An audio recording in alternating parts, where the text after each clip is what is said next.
Okay. So in order to get you guys kind of familiar with um, some rigging concepts, let's go and talk about just kind of what things are and where we're going to be grabbing constraints and joints and things like that. So let's go ahead and jump over inside of Maya. We're going to go over to rigging right here, and it's going to change our menu bar up at the top. So you're going to see that we're going to be having a new menus, skeleton, skin, deform, and constrain. So these four are going to be ones we're going to be using quite a bit. Okay. So under skeleton, we have create joints, insert joints, et cetera, all the way down here. This section allows us to create bones and joints for our characters. Okay. So I'm going to jump over to, let's just do a top view. And if I go ahead and just grab the skeleton, create joints tool, what I can do, you'll see my cursor turns into a cross. If I start clicking, you'll see that I start creating a joint chain. Okay, so let's talk about hierarchy here. So each one of these is considered a joint. I have joint 4, 3, 2, and 1 right here. Okay. Now each one of these is has a hierarchical organization, meaning it has a parent and it has a child. So if I click on the tip here, it has no child. It's just the great-grandchild, essentially, of this one. It has nothing that follows it. It has nothing that that it influences. But if we go up to its parent, which we can tell is its parent by the way that this bone is pointing, you'll see this one. If I click on this joint, suddenly this joint and then the one I clicked on suddenly highlight, meaning that I'm selecting both parent and child. And so now when I rotate this one, you'll see that the child moves with the parent. Okay. Same thing. If I click on this one, same exact thing. I now have grandparent, child, grandchild. Okay. And then right here, I have the what would be considered the root of the joint chain, the root meaning the top level parent, which basically would control all of the joints in a chain. And so again, this is a chain because it has multiple joints that are linked together with bones. We can see that visually here. Okay, so we have a child, parent, grandparent, great grandparent, and that great grandparent is the root of this joint chain. Okay, root. Think of it like a tree. The root is the part that's anchoring the tree to the ground. This joint right here is the top alpha parent. It's the root. Okay, so just keep that in mind. Now, that does not mean to say that this has to be the bottom of a joint chain has to be a root. I can literally make any one of these joints a root. Okay. If you look over here at the outliner, you'll see we have joint 1. Hold down shift, I'm going to click, and you see it expands out to joint 2, 3, or 4. Okay, so this shows the organization that we just saw, the hierarchical organization. These joints are nested under their parents. Okay, I'm going to use that term a lot as well, nesting. Meaning is with its parent. If it's shift P, you'll notice that it's no longer nested under the parent. If we look right here, you'll see that the two joints are not connected anymore. And if I move this controller, not this controller, this joint, you'll see that it no longer influences this joint. That's because it is not a child of its parent anymore. It's not a child of joint 3. Okay. Now, if I wanted to, I could put it back under joint 3. There you go. It's right there. All right. Now, it doesn't have to, you can have multiple children, just like in real life, you can have multiple children. we can actually put joint 3 under joint 2. And so instead of it just being one single chain, it actually branches. So we have a joint, and 2 siblings instead of, one of them being the parent over the other. Now what that means is they both follow the same parent, okay? I can also reroute a joint or reroute a joint chain if I want to. So let's go ahead and take joint 4. And if I wanted to, I could make joint 2 the root if I wanted to. Now, why might I do that? A lot of times in character rigs, we'll put roots or root joints down where the hips are. And so we might have legs coming out of that joint chain, or we might have a spine coming out from the top, little branches coming out at the same time. So I could take, let's say, joint 2, unparent it, and then take joint 1 and put that under joint 2. And so now we can see, because of the way that the bones are pointing, that the topmost joint is going to be joint 2 now, because it now controls all of the other joints. And joint 1 has no children. Okay, it's alone. It has nothing. All right. So that's kind of what all that means. Okay. And so that's we're going to go over that a lot, but this is what essentially nesting and hierarchical parenting means. Okay. Now we can kind of replicate that with objects and controllers. So if I take an object,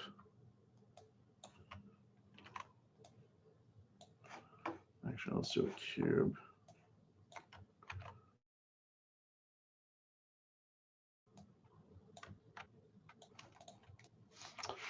I can take these objects and nest them under each other in the exact same way that we had the joints nested under each other. I can take p cube 3, nest it under p cube 2. I can take p cube 2 and nest it under p cube 1. So what that gives me is essentially a quote unquote joint chain of objects. These are just parented objects. And then when I grab p cube 2, you'll see that is nested under, nested under p cube 1, and it's right here. And then p cube 3 is nested under p cube 2. Okay, so this will act like a joint chain in many ways, because they all have parents.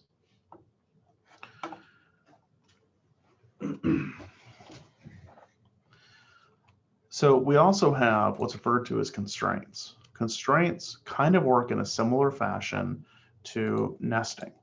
Okay, we can have a parent and a child. The parent can have a relationship with the child where it informs where it needs to move or do things. But we can also tell it to, we can basically just kind of, I'm gonna kind of do this real quick because I'm gonna need to show.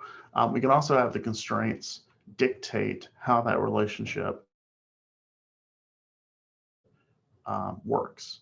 So I can say, I want, this to be a parent of these 2 children, but I only want this parent to inform the rotational values of these 2 children. So maybe when I move or rotate this, it'll rotate these, but if I move this, it does not move these. And additionally, we can also use constraints, and that does not require us to nest objects underneath each other in the same way that nesting the cubes or the joints under each other is required. This is useful because we can actually key a relationship on and off if we need to. That's good if you want to have, say, a character hold a sword. If you want them to sheath the sword, you can key off the constraint, and then you can key it back on when you want him to hold it. So you can key on and off relationships, essentially. Turn them on and off as you need to. So let's go ahead and grab the parent and then the child here.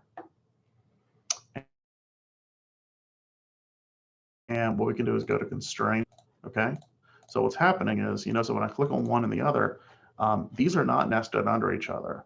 But what I did, especially if you click on the child, is you notice that this one has blue dashes right here. This means it has an incoming connection somewhere on the mesh or somewhere in it. If we scroll down, we see that it, under shapes, it actually says parent constraint. So there is a parent constraint actually under here in the outline. If we go over, we see pSphere 1 has a parent constraint written to it. Okay, it's actually attached. So that tells us there is a constraint there. In fact, if I click and grab the parent, you'll see that it does in fact move and rotate this child. Okay, so this is a little bit different because with nesting, one thing we can do that's nice with nesting is that I can grab a child of a parent and move it around.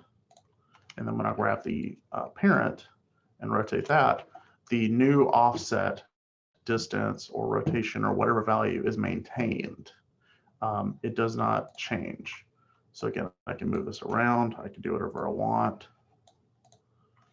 And the parent still has control, but it's not strict control, okay? With parent constraints, that's not necessarily the case. If I grab, again, remember that this all has incoming connections. If I grab and rotate this right here, what happens is if I click on the parent and rotate it, you'll see that suddenly rotation has gone back to what it initially was when I parented them together. That means that the constraint is overriding all connections. It's saying that you have to take whatever value I'm giving you. Okay, so that you have to do that. That's that's very useful and also can be a bit tricky. This is super useful in rigging because what it essentially does is it allows us to have absolute control over joints or body parts or whatever we're working with. And it keeps a rig from falling apart. If you rig something like this, where it's all just parent nesting, it can fall apart very, very easily because you may accidentally rotate a piece of geometry and then not realizing you're animating the whole thing like that and it's offset. Whereas here, you cannot do that. It will automatically always reset, which is good. Okay. Let's take a look at some of the other type of constraints. So a parent constraint, this one right here is the one I used for these two. That controls translation and rotations. Okay, we know that by looking at the XYZ on both rotation and translation, that has a blue dash on the child. Okay, we know that that's what is controlling. If we go over and do what's called a point constraint right here, I'm going to grab my parent and grab my child and go to point. Okay, so it looked like it just disappeared. It actually didn't. And this does lead me to a point I'm going to have to make. Point constraints, actually all constraints, are going to have this maintain offset option right here. You see that where it says maintain offset? If you turn that on, it's going to maintain the offset distance between these two objects. If you turn this off and you apply it, it's going to force whatever value is here on the parent and apply that to the child's value. So there's a distance of, let's see, negative 2.8 and 3.5. So somewhere around like a five value distance between the two. So basically it's going to snap it up to here as soon as it gets applied. Maintain offset means it's going to maintain that distance between the two unless I need it turned off for whatever reason. So back to my original point we were doing with point constraint. Grabbing the parent, grabbing the child, point constraint, maintain offset is turned on, and click add. Okay. So we do have a new constraint over here under the child, pSphere 4, point constraint. If we click on the child, it'll say pSphere 4, translate XYZ. Those have a blue dash next to them, meaning there's an incoming connection. Rotate XYZ does not have a incoming connection. So what does that mean? If I move this, it moves, the child follows. If I rotate it, the child does not rotate. So given what we know, there's no incoming connection on the rotations. Point constraints only basically cover or have incoming connections and control the translations of their children. That's it. So if we go over to the next one, child, parent, I'm going to turn on maintain offset and click add. Now, orient. Probably you can go ahead and figure out what this is going to do. If we go over to the child and verify, it now has an orient constraint. And we go over to its channel box, translation no longer has dashes, but rotation does. I guess that's probably going to control the rotations. What do you think? As I move this around, it doesn't do anything. If I rotate it, it does.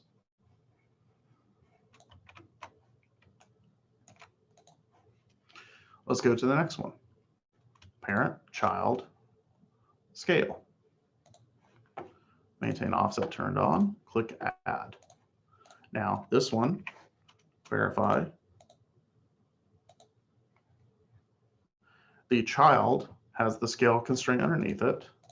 If I rotate it or move it, it does nothing.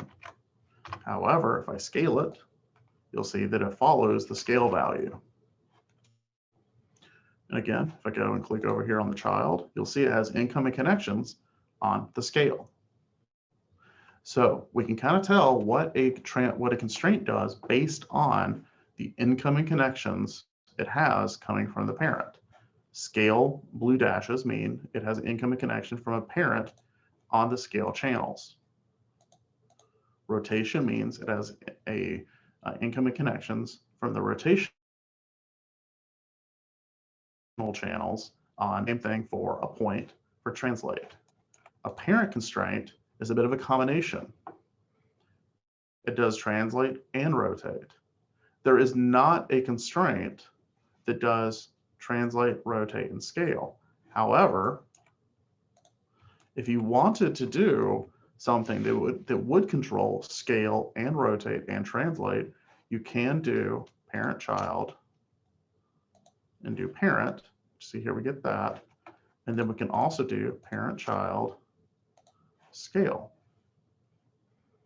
And so what's going to happen is it not only translates, it rotates, but we also can control scale. So all of that allows us to function. So that's great.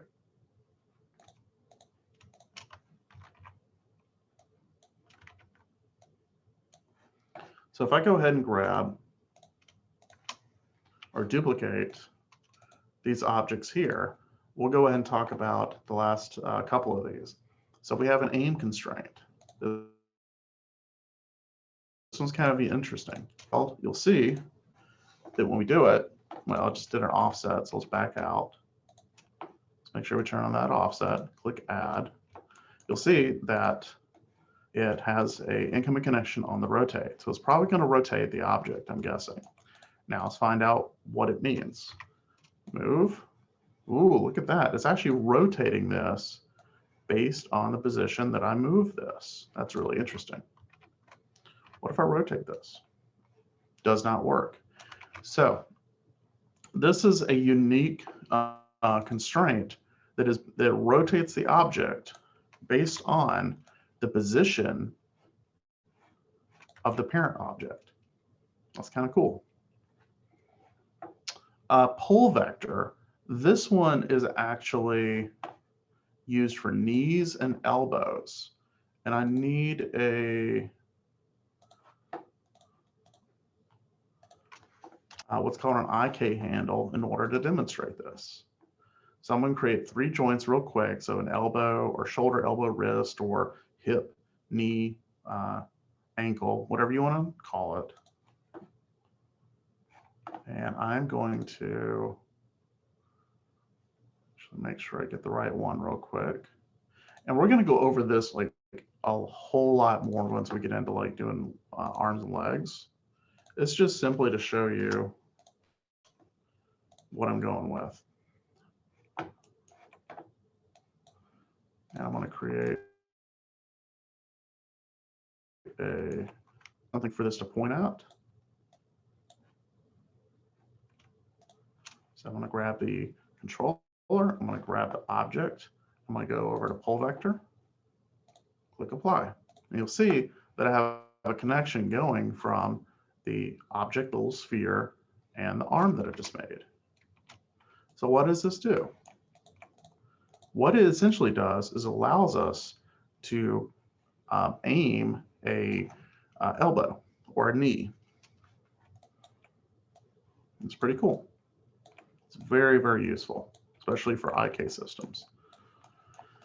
So this is quite a lot of information, but it's all very, very useful. Each one of these constraints has a very specific use that you can apply to character rigs, but they also can be used for a ton of different things when building just rigs in general.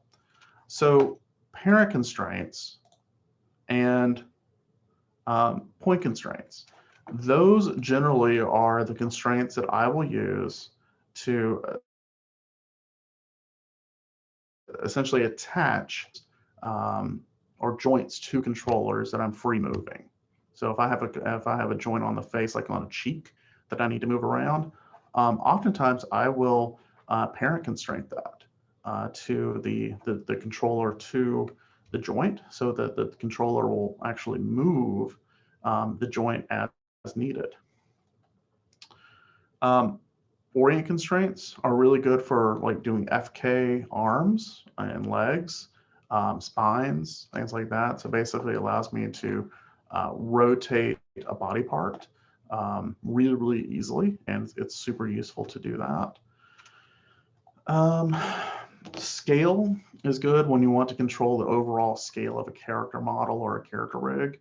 If you ever need something to grow or get larger, smaller, whatever, you can do that kind of with like a world controller that's like at the base of a character. So a scale is really useful for that. Aim is a awesome, is one of the cooler ones because you'll use that for eyeballs. If you want an eyeball to like be planted somewhere where it's like looking at something, you can use the aim controller for that, or aim constraint. And then if you have like gun turrets, like on a ship or something, you can use an aim constraint to kind of like rotate around and lift up and down. It's really good. And then pole vector, like I said, is used for elbows and knees, really anything that needs like a simple mechanism to rotate that object around. So that is basic 101 for what the constraints do, how to create or parenting hierarchies for objects. One last thing, because I should have mentioned it in the beginning, but just to make something clear with your outliner. So when we do hierarchical parenting, we can essentially add in groups, and groups work in the same way that hierarchical parenting does, where it's an object that's in the outliner, but it's not necessarily an object that you'll physically see. So you'll see here that I have this cube right here. If I do Control G, you'll see its pivot point swings back over to the origin point. Not necessarily. If you look in the outliner, you'll see where it says group 1, and then underneath it, it says p cubed 4. If I grab group 1 and rotate it, you'll see that I'm actually offsetting offset project around. Kind of cool. But then I can also grab the child and move that around. So these groups work very, very much in the same way that joints and other objects that are nested underneath each other work. And in rigging, and really just in animation in general, groups are a fundamental thing to understand, that we can use them for organization of a scene. We can group objects together, where we'll have like big geometry groups that we can put stuff together and just kind of clean up a scene. We can use it for offsetting for camera movement. We can use it for having control of objects without actually grabbing the object itself. So it makes things really, really easy. Yeah, it's pretty cool stuff. So remember what a group is for sure. Okay. Next video, I'm going to go ahead and set up an FK chain and show you how to make an FK chain. All righty, that's it.